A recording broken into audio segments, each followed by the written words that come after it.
Welcome back to speaking plants. आज मैं report करने वाली हूँ सारे सक्यूलेंट्स को जो मैंने सक्यूलेंट फैक्ट्री से मंगवाए हैं।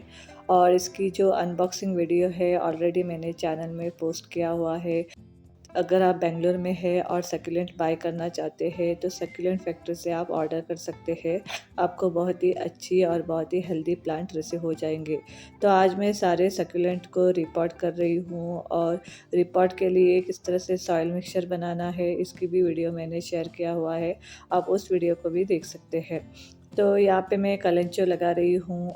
जब भी आप सकुलेंट लगाने के लिए कोई भी पॉट यूज़ करते हैं तो उसकी डेप्थ थोड़ा कम होनी चाहिए। ज़्यादा डीप वाले पॉट नहीं यूज़ करें।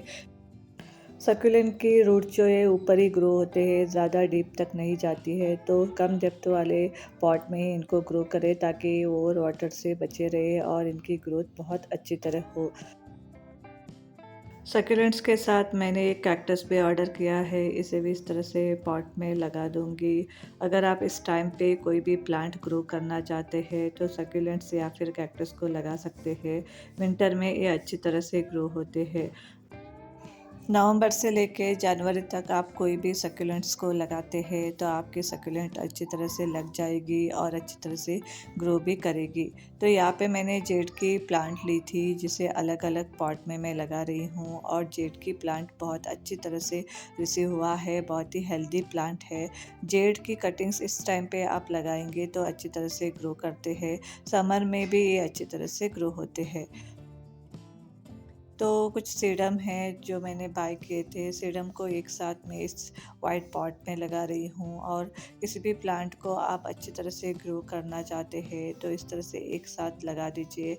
प्लांट अच्छी तरह से ग्रो करते हैं और दिखने में भी बहुत ही सुंदर लगते हैं।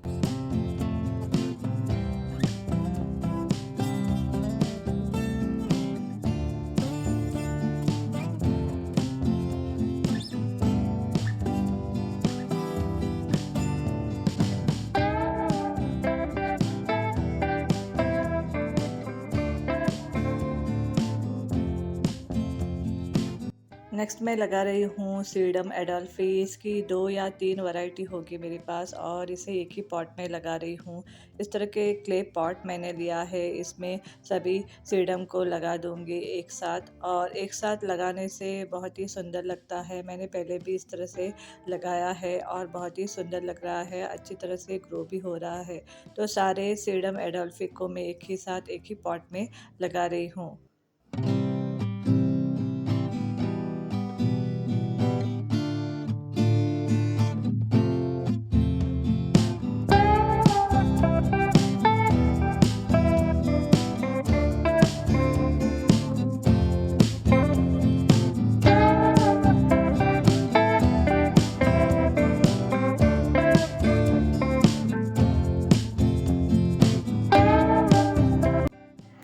अगला प्लांट लगा रही हूँ ग्रीन एडोल्फी सीडम का और इसे भी मैं एक सिरामिक पॉट में लगा रही हूँ। इसके 4 प्लांट है और चारों प्लांट को मैं एक ही साथ एक ही पॉट में लगा दूँगी।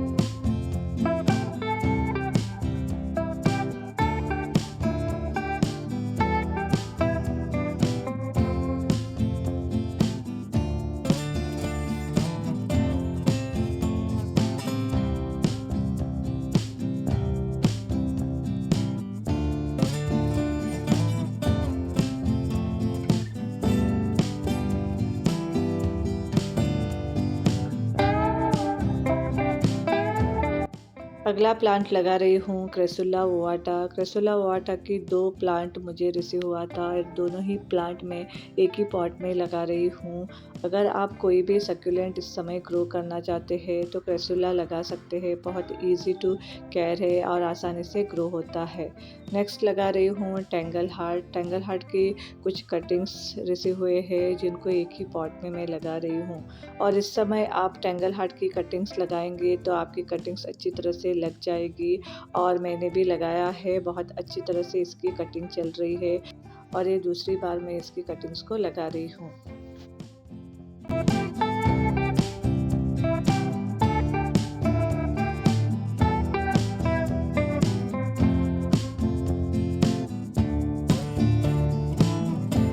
नेक्स्ट प्लांट लगा रहे हैं ट्रेलिंग जेड, और ट्रेलिंग जेड की 2 प्लांट रिसीव हुआ है। दोनों ही प्लांट को इस तरह के एक छोटे से पॉट में लगा रही हूँ। ट्रेलिंग जेड जो है छोटे से पॉट में अच्छी तरह से ग्रो होते हैं। कम मिट्टी में, कम पानी में ये अच्छी तरह से चल जाता है और बहुत ही आसानी से ये ग्रो होते हैं। मैंने इससे पहले भी इसकी कटिंग्स लगाई है और सभी ट्रेलिंग जेड अच्छी तरह से चल रही है।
तो यहाँ पे सारे सकुलेंट्स को रिपोर्ट कर दिया है। रिपोर्ट करने के बाद मैं इनको 2 दिन के लिए शेड में रख दूँगी। उसके बाद ब्राइट सनलाइट में इनको लगा दूँगी। जब भी आप सकुलेंट ग्रो करते हैं तो इनको पानी अच्छे से दीजिए एक बार में, और उसके बाद इनकी जो सॉइल है पूरी तरह सूखने के बाद ही चेक करके ही इनमें पानी दें। सकुलेंट्स ग्रो करने के लिए कम से कम पानी के साथ अच्छी ब्राइट सनलाइट की ज़रूरत होती है। जब भी आप सकुलेंट लगाते हैं तो इनको विंडो के पास या फिर बालकनी में ऐसी जगह रख दीजिए जहाँ पे ब्राइट सनलाइट आती हो।